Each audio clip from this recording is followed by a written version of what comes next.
¿De dónde venimos? ¿Dónde vamos?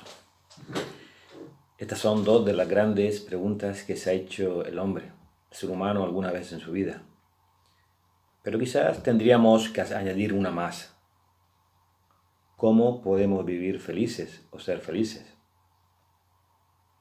La felicidad es un estado de grata satisfacción espiritual y física.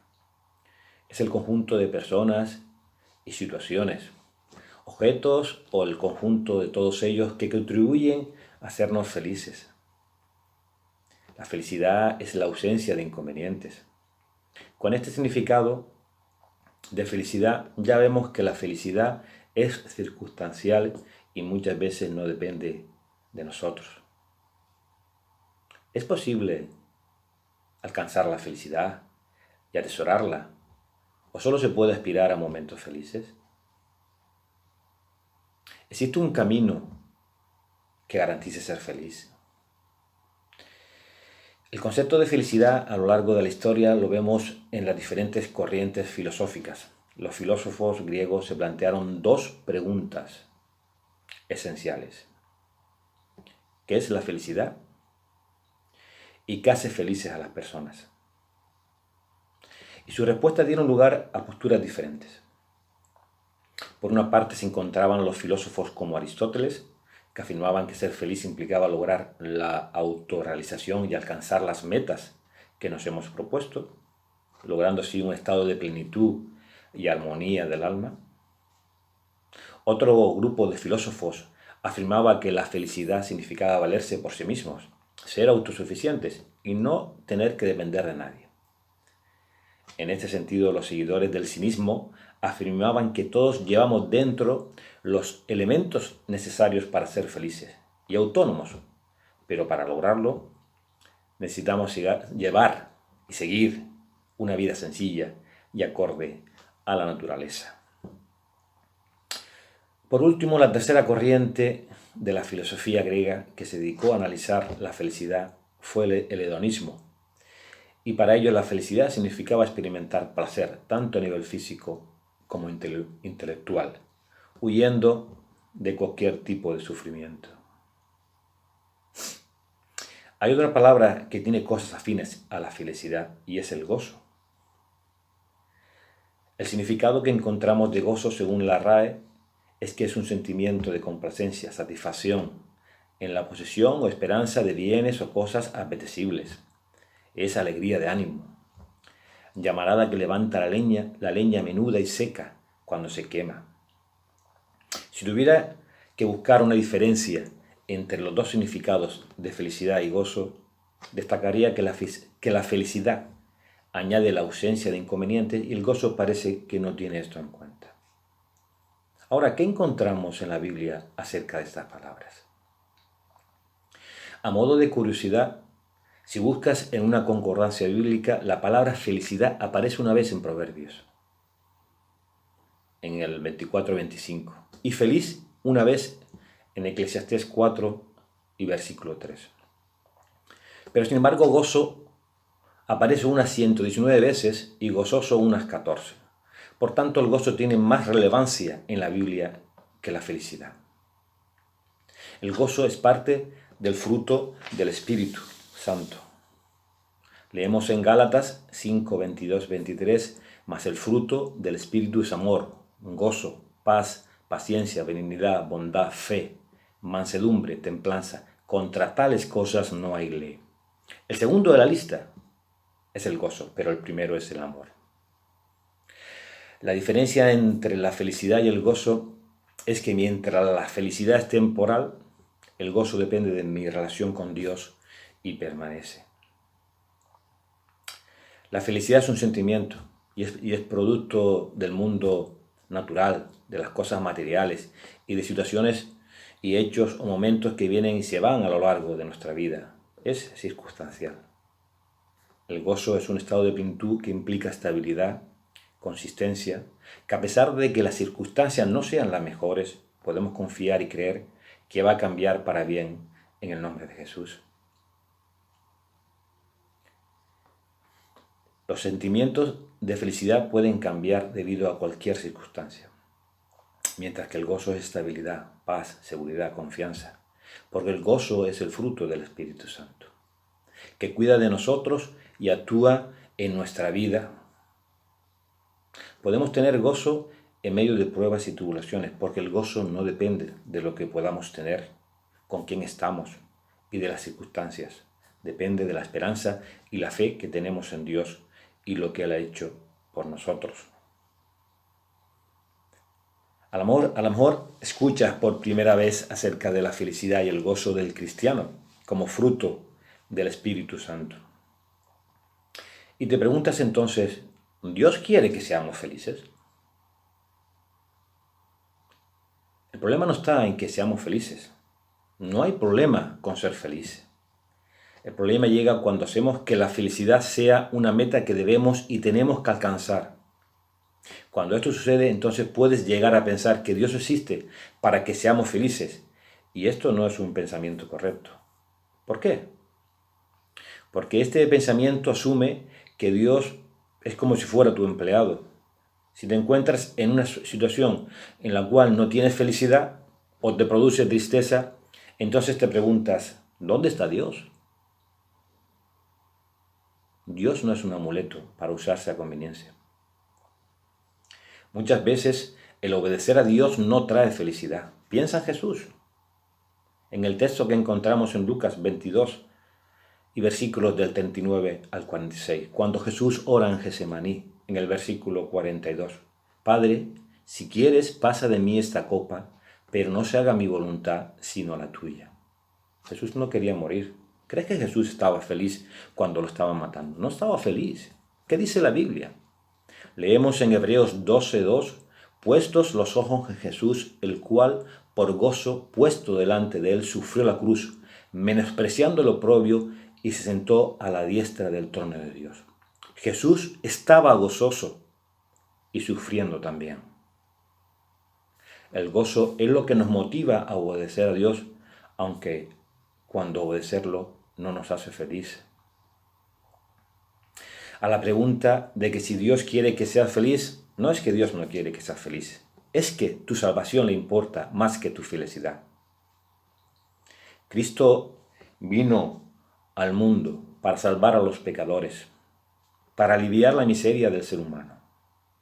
Y en primera de Timoteo 1:15 encontramos la esencia del Evangelio, palabra fiel y digna de ser recibida por todos, que Cristo Jesús vino al mundo para salvar a los pecadores, de los cuales yo soy el primero. Palabras del apóstol Pablo. La lectura bíblica que se ha leído para hoy la encontramos en la carta del apóstol Pablo a los filipenses. Vamos a ver que Pablo no estaba pasando por unas circunstancias que le ayudaran a ser feliz, pero sí estaba gozoso en Jesucristo.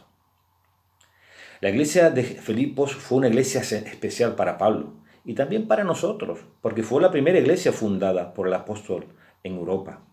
Además fue una iglesia que inmediatamente apoyó a Pablo y la obra del Evangelio en Filipos y más allá de su ciudad. De hecho, Pablo les envía una carta para agradecerles la ofrenda recibida a través de Epafrodito, uno de los miembros de la iglesia, durante su estancia en prisión, probablemente desde la casa que él mismo había alquilado y en la que podía recibir visitas con un soldado de la guardia pretoriana que le vigilaba, porque estaba arrestado, estaba prisionero. En este sentido, Filipenses, juntamente con Efesios, Colosenses y Filemón, son conocidas como las cartas de la cautividad, ya que las escribió desde su prisión en Roma. Pero además, Filipenses, el texto que hemos leído, o la carta, también se le conoce como la carta del gozo, porque es la nota constante que aparece a lo largo de la epístola, en medio de un contexto complicado y muchas veces hostil. A pesar de estas dificultades, Pablo anima a los lectores a estar siempre gozosos. Filipenses 4:4. Regocijaos en el Señor siempre. Otra vez os digo regocijaos. Si tuviéramos que dividir la carta, la podíamos dividir en 4 sesiones. Capítulo 1, gozosos en el sufrimiento. Capítulo 2, gozosos en el servicio. Capítulo 3, gozosos en la fe. Y capítulo 4, gozosos en la comunión. Ahora bien, ¿cómo se puede conseguir estar siempre gozosos? Porque el gozo no tiene que ver con mi estado de ánimo, sino con la presencia de Dios y acción del Señor en mi vida. De ahí que el gozo viene generado por el Señor y se sustenta en Él. De tal manera que es cierto que no siempre estoy contento, pues hay situaciones de tristeza, de mucho dolor y de sufrimiento, pero sí puedo tener y retener el gozo del Señor siempre. El texto que hemos leído, capítulo 1 de Filipenses, versículos del 19 al 26, le podemos llamar triunfo en la dificultad. Y lo podemos dividir en 3 sesiones. El versículo 1 sería la base del triunfo en la dificultad. Los versículos del 20 al 24 serían la esperanza del triunfo en la dificultad. Y los versículos 25 y 26 serían el resultado del triunfo en la dificultad. En esta primera sesión, en los versículos primeros que leemos en Filipenses, Pablo da gracias siempre que se acuerda de los creyentes de Filipo, versículo 3. Pablo los tiene en su corazón, versículo 7. Y ora por ellos para que vuestro amor abunde, versículo 9. También dice a los creyentes de Filipos que las cosas que le han sucedido han redundado más bien para el progreso del Evangelio. Estaban en prisión por el progreso del Evangelio. También les dice que hay algunos que anuncian a Cristo no sinceramente. Quizás lo que intentaban era promover sus propios intereses particulares. Todo esto lleva al apóstol a decir lo que leemos en el versículo 18. Que sea por pretexto o verdad, Cristo es anunciado y en esto me gozo. Versículo 19. Porque sé que por vuestra oración y la suministración del Espíritu de Jesucristo, esto resultará en mi liberación, en mi salvación. ¿Se refiere esto al anuncio de Cristo, del cual Pablo acababa de hablar en el versículo 18, o al conjunto total de circunstancias por las que estaba pasando Pablo? Probablemente ambas cosas. Esto dará por resultado o terminará en su salvación. La palabra salvación se empleaba por los profetas y salmistas del Antiguo Testamento para indicar la victoria en una lucha por la justicia. Pablo evidentemente se describe a sí mismo como en un combate, luchando no contra carne y sangre, sino contra principados y contra potestades, como leemos en Efesios, sobre los cuales el resultado final será la victoria. Además, su prisión perfeccionará su carácter para la gloria de Cristo. Está cierto de que a los que aman a Dios todas las cosas les ayudan a bien. Esto es, a los que conforme a su propósito son llamados. Y que su lucha en esta situación será su testimonio en el día de juicio. Por vuestra oración. Versículo 9. Por vuestra suplicación. La comunión que Pablo mantiene con los filipenses hace que éste constantemente esté consciente de la necesidad de la oración de sus hermanos en Cristo. Por vuestra oración. Y la suministración del Espíritu de Jesucristo. Abundantemente provisión. La palabra viene del original y describe a los que formaban el coro de las grandes tragedias griegas. Y los gastos del coro debían ser sufragados o provistos por alguien seleccionado por el Estado, quien pagaba los gastos tanto de la preparación como del mantenimiento. Y con la misma palabra se designaba también la beneficencia de los ciudadanos pudientes que al dar un banquete proporcionaban alimentos y entretenimiento para la noche. De este modo la experiencia de Pablo redundará en ayuda de salvación por los recursos del Espíritu, el cual proveerá todo lo que es necesario. No solo proporcionará inicialmente la gracia, sino que continuará dispensando gracia a medida que surja la necesidad. La expresión que encontramos en el versículo 19, el Espíritu de Jesucristo, se encuentra solo aquí, en el Nuevo Testamento. Pero expresiones similares permiten afirmar que se trata claramente del Espíritu Santo, la ayuda del Espíritu Santo. Por tanto, en esta primera ascensión, en este versículo 19, la base, ¿dónde está la base del triunfo en la dificultad? En las oraciones de los filipenses y en la suministración del Espíritu de Jesucristo. Ambas cosas son necesarias. Aquí una sola proposición que une oración y suministración. Al subir las oraciones, la suministración del Espíritu desciende, la ayuda del Espíritu Santo desciende. Sus oraciones y la gracia de Dios son como dos baldes en un pozo. Mientras el uno asciende, que son las oraciones, el otro desciende, que es la ayuda del Espíritu Santo. La relación de Pablo con la iglesia de Filipos es una relación estrecha, cercana. Pablo da gracias siempre que se acuerda de los creyentes en Filipos. Esto es un ejemplo para nosotros, como creyentes y como miembros de una iglesia local.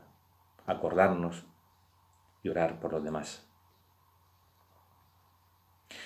La segunda ascensión que encontramos en el texto de esta noche, esta tarde, es la esperanza, como yo le he titulado a esta sesión, la esperanza del triunfo en la dificultad. Y comprende los versículos del 20 al 24. Conforme a mi anhelo y esperanza de que en nada seré avergonzado, antes bien con toda confianza como siempre, ahora también será magnificado Cristo en mi cuerpo, o por vida o por muerte. Porque para mí el vivir es Cristo y el morir es ganancia. Mas si el vivir en la carne resulta para mí en beneficio de la obra, no sé entonces qué escoger. Porque de ambas cosas estoy puesto en estrecho, teniendo deseo de partir y estar con Cristo, lo cual es muchísimo mejor. Pero quedar en la carne es más necesario por causa de vosotros. Conforme a mi anhelo y esperanza. Anhelo sugiere la intensa contemplación del objeto deseado, apartándose de toda otra cosa. Es literalmente estirar la cabeza para ver algo a la distancia. No sé si ustedes han estado paseando, caminando y hay un tumulto de personas y quieren ver lo que está por encima. ¿Y qué hacemos? Nos ponemos de puntilla y estiramos la cabeza y la única intención que tenemos es lo que está en la distancia. Y en el caso de Pablo, evidentemente era el día de Cristo. Que en nada será avergonzado. Traducido, que en nada sea avergonzado. Pero no se había avergonzado del Evangelio antes de ir a Roma. Y es su firme esperanza que ahora no le faltará valor para avergonzarse del Evangelio. Y desea que Cristo sea magnificado en mi cuerpo, o por vida o por muerte. Cristo es el sujeto de esta oración. Así Pablo dice, yo magnificaré a Cristo, sino Cristo será magnificado. Así Pablo no dice, yo magnificaré a Cristo, sino Cristo será magnificado. Su cuerpo será el instrumento donde se manifestará la gloria de Cristo. El vivir es Cristo, versículo 21. La vida es Cristo. Ha sido traducido este versículo viviendo, viviré a Cristo. Y para mí no significa en mi opinión. Es más enfático, implica y equivale a decir mi vida está entregada a Cristo. Cristo es el objeto de la vida natural de Pablo. Él es el principio y el fin. A la luz de la referencia al cuerpo que vemos en el versículo 20, es evidente que Pablo está hablando de la totalidad de su vida física y práctica de servicio. Lo que hace significativa y fructífera su vida es que está centrada en Cristo. Y por tanto su vida no es una posibilidad humana, es una obra divina. Por eso es que Pablo declara, con Cristo estoy juntamente crucificado. Y ya no vivo yo, mas vive Cristo en mí. Y lo que ahora lo vivo en la carne, lo vivo en la fe del Hijo de Dios, el cual me amó y se entregó a sí mismo por mí. Se ha entregado completamente a Cristo, quien vive en él y vive para él. Está constreñido, Es llevado por una fuerza, el amor. Y para él la vida solo se vive en plenitud. Y en Cristo. Porque esta es la vida eterna, que te conozcan a ti, el único Dios y verdadero, y a Jesucristo, a quien has enviado. Parece estar diciendo, la presencia de Cristo es el gozo de mi vida, el Espíritu de Cristo, la vida de mi vida, el amor de Cristo, el poder de mi vida, la voluntad de Cristo, la ley de mi vida, y la gloria de Cristo, el fin de mi vida. El morir es ganancia. Haber muerto. Esto es, morir sería ventajoso. El tiempo del verbo griego no indica que la muerte en sí sea no ganancia, sino más bien el estado después de la muerte. Ganancia se usaba para describir el interés sobre el dinero. De modo que morir es recuperar el capital y el interés y tener más en Cristo que en vida. El concepto paulino de gracia está totalmente en contraste con el motivo vulgar de la ganancia material que caracterizaba a los comerciantes de Filipos y que primero despertó hostilidad hacia la predicación del Evangelio. Se traduce: para mí Cristo significa la vida y la muerte sería una ventaja agregada. Hamlet es una tragedia del dramaturgo inglés William Shakespeare. En su famoso soliloquio, Ser o no ser, que seguramente habremos escuchado alguna vez, debate si es mejor vivir y sufrir las flechas de la fortuna o morir y correr el riesgo de sueños acusadores. Ninguna perspectiva es placentera para Shakespeare. Considera tanto la vida como la muerte como males y no sabe cuál es el menor. El apóstol Pablo considera ambas como bendiciones y no sabe cuál preferir. Durante 30 años el apóstol ha vivido no para sí, o por las cosas materiales o el progreso personal, sino para Cristo. Está preparado para morir porque está preparado para vivir. El bien vivir asegura el bien morir. Ser todo para Cristo mientras vivo es descubrir al fin que Él es todo para mí cuando muera. Todo el versículo podría traducirse: para mí, viva o muera, Cristo es ganancia. Maclaren, teólogo y pastor evangélico, comenta hermosamente sobre este pasaje y lo describe así: poco importa para el siervo si está fuera en el frío y la lluvia, arando y cuidando el ganado, o si está sirviendo a su amo en la mesa. De todos modos es servicio, solo que es más cálido y liviano en la casa que en el campo, y es un ascenso ser hecho un siervo de adentro. Maravillosa descripción y hermosa descripción de este versículo.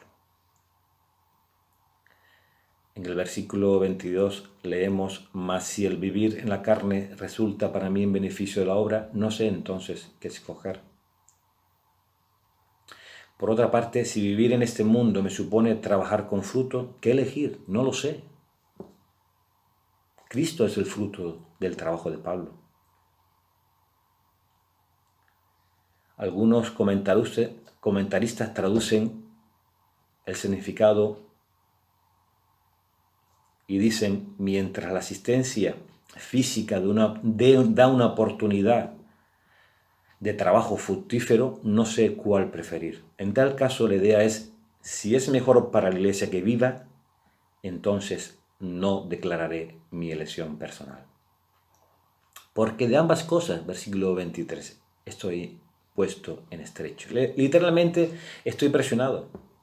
Describe la situación de un viajero en un paso estrecho, con paredes a ambos lados, que solamente puede ir para adelante. Estoy en un dilema, teniendo deseo de partir y estar con Cristo, lo cual es mucho mejor. Versículo 23. El deseo, lo cual sugiere que no se trata meramente de uno entre muchos deseos. Partir es una metáfora sacada del aflojamiento de las estacas de una tienda y las cuerdas para levantar el campamento. Esta metáfora le proporciona a Pablo, cuyo oficio era fabricante de tiendas, una manera apropiada de descubrir la partida de esta vida. A veces también se la empleaba para describir elevar anclas para lanzarse a navegar. Adam Clarke sugiere que era una metáfora tomada del capitán de una embarcación en un puerto extranjero que quiere hacerse a la vela para su país, pero no tiene aún orden de su propietario. Partir y estar con Cristo son simultáneos. Para el cristiano, estar ausente del cuerpo es estar presente con el Señor. Muchísimo mejor al final del versículo 23. Con mucho lo mejor y lo mejor para mí. Pero quedar en la carne es más necesario por causa de vosotros. Versículo 24. He aquí el otro dilema que tiene el apóstol, que tiene Pablo. Por un lado, desear estar con Cristo y el otro lado es reconocimiento de su deber hacia la iglesia. Entre ambas alternativas mantienen un santo equilibrio. Debe hacerse la voluntad de Dios, aunque signifique la subordinación de su propio deseo a su deber hacia otros. Pero quedar en, permanecer junto a, mantenerse firme en un lugar, como un soldado que se niega a abandonar su puesto. Nadie vive para sí. Así pues, Pablo piensa que el bienestar de sus amigos de Filipos, de los creyentes de Filipos, y está dispuesto a postergar la bienaventuranza eterna por causa de su servicio terrenal. ¿No es esta la mente de Cristo que tanto desea para los filipenses y que ha caracterizado la vida del apóstol? No podría trazarse un cuadro más real de la manera cristiana de entender la relación de este mundo con el otro, de la recompensa y el servicio. Pablo no anhela la muerte, sino a Cristo. La muerte simplemente será la entrada a una relación más plena con Él.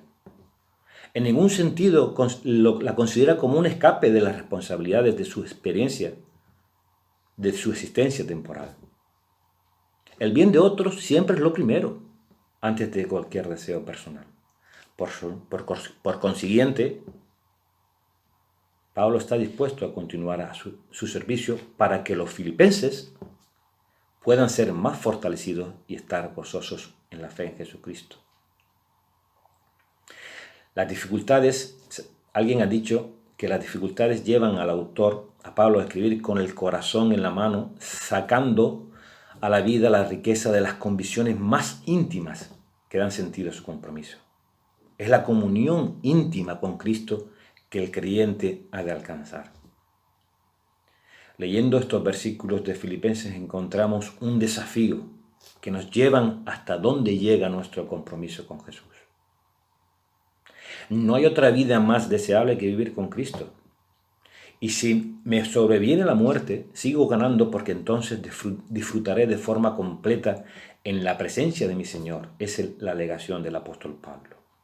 Y no es resignación, ni el fanatismo con el que muchos se entregan a actos irracionales. Tampoco ha renunciado a vivir, ni está entonando un himno a la muerte. Se trata de una vida plena, como la que el apóstol está viviendo. Mientras tanto, se reafirma en su propósito de vivir una vida útil y fructífera al servicio de iglesias como la de Filipos. Ya entramos en la última sesión de este texto que hemos leído en esta tarde, y es el resultado del triunfo en la dificultad. Leemos los versículos 25 y 26.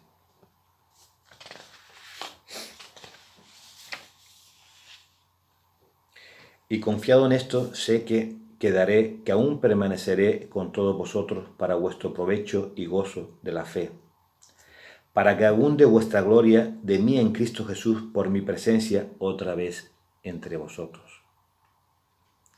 Y confiado en esto, sé que quedaré, que aún permaneceré con todos vosotros. El comienzo de este versículo debiera leerse con el versículo 24. Esto es, Pablo confía en que su vida es ventajosa para los filipenses. Luego está expresando una convicción personal, más que una profecía. Simplemente está manifestando su persuasión de que Dios permitirá lo que es mejor. Está diciendo, permaneceré con todos vosotros y permanecerá dispuesto a ayudar a todos para vuestro provecho y gozo en la fe. para vuestro progreso y gozo en la fe, para que abunde vuestra gloria de mí en Cristo Jesús por mi presencia otra vez entre vosotros.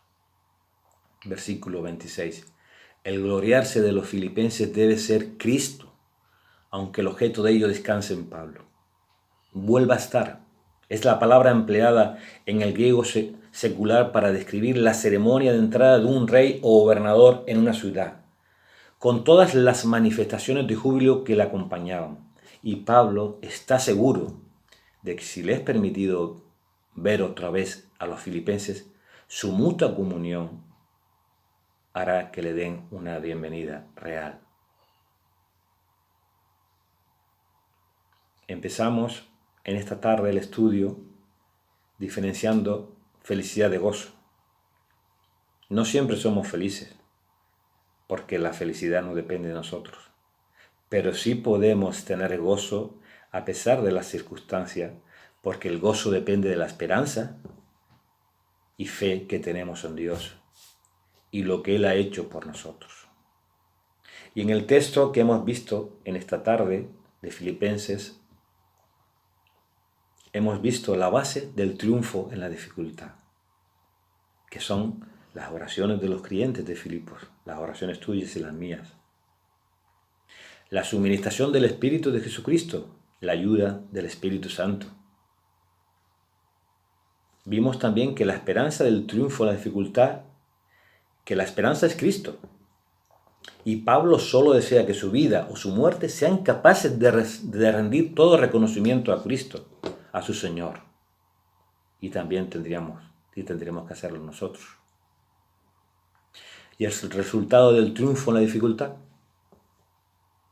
Pablo confía en que su vida es ventajosa para los filipenses, para los creyentes de Filipos. Y permanecerá y estará dispuesto para ayudarles todo el tiempo que el Señor le permita. ¿Cómo estamos enfocando nuestra vida? ¿Qué uso estoy haciendo de la vida que Dios me ha dado? ¿Nuestras prioridades apuntan directamente a nuestros propios intereses? Necesitamos preguntarnos, ¿para quién vivo? Porque dependiendo de la respuesta, las consecuencias, los frutos van a ser muy diferentes. Pérdida cuando vivo para mí y ganancia cuando vivo para Cristo. Que el Señor nos ayude a manifestar en cada situación el gozo que viene de Él y que nos permita dar testimonio de nuestra fe a los que nos rodean. Que el Señor nos bendiga.